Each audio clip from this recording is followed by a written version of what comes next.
में भगवानों का पार ही नहीं है, सबके अलग अलग भगवान है।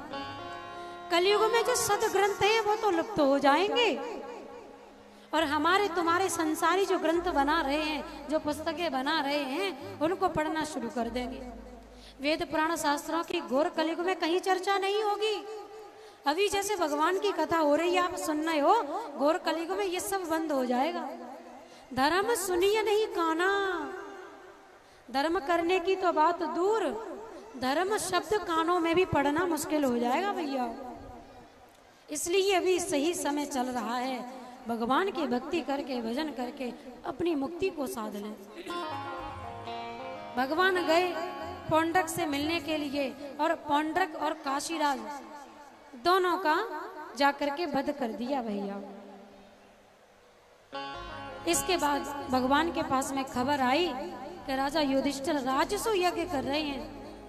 सभी राजाओं ने अपनी सम्मति दे दी है, लेकिन जरासंध नाम का जो राजा है उसने नहीं दी।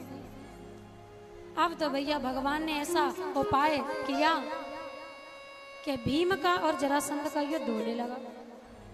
भीम बार बार जरासंध को मार देता है, वो पुनः जीवित हो जाता है। ये कथा हमको बड़ी प्रेरणा देने लायक है भैया। भीमसेन और जरासंध की जो लड़ाई है, युद्ध है, इस कथा से हमें बहुत बड़ी सीख मिलती है। ध्यान से सुनना भैया। भगवान खड़े हैं एक तरफ, और भीम भैया और जरासंध का युद्ध चल रहा है। भीम भगवान की ओर नहीं देख रहे, बस जरासंध से लड़ते जा रहे हैं। बार बार जरासंध को मार देते हैं, जरासंध जिंदा हो जाता है।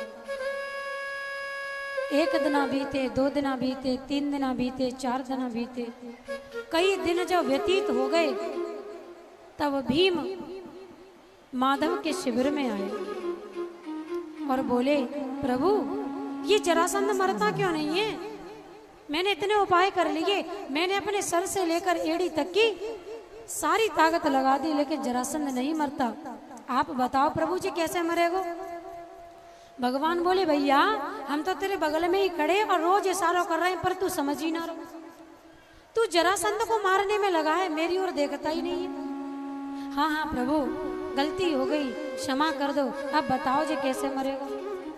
बोले, जैसे तिनके को 2 टूक करके फेंक देते हैं, ऐसे ही जरासंध के 2 टूक कर दे।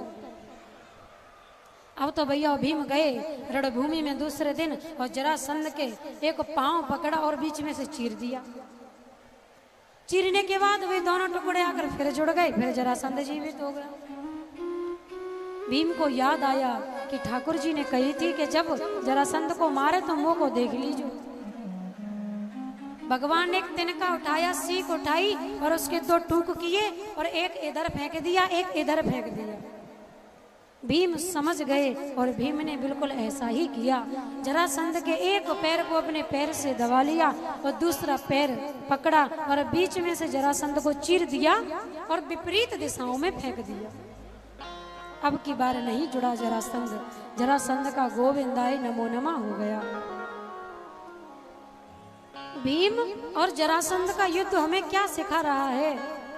भीम जब युद्ध कर रहे हैं जरासंध के साथ में, तब ठाकुर जी को नहीं देख रहे, उनकी दृष्टि सिर्फ जरासंध पर है। ये कथा हमको सिखाती है, जब जीवन रूपी रणभूमि में जब युद्ध चल रहा हो, विकारों के साथ में, संसार के साथ में, प्रपंच के साथ में, माया के साथ में, तब अपनी दृष्टि प्रपंच माया से हटाकर गोविंद के चरणों में रखिए।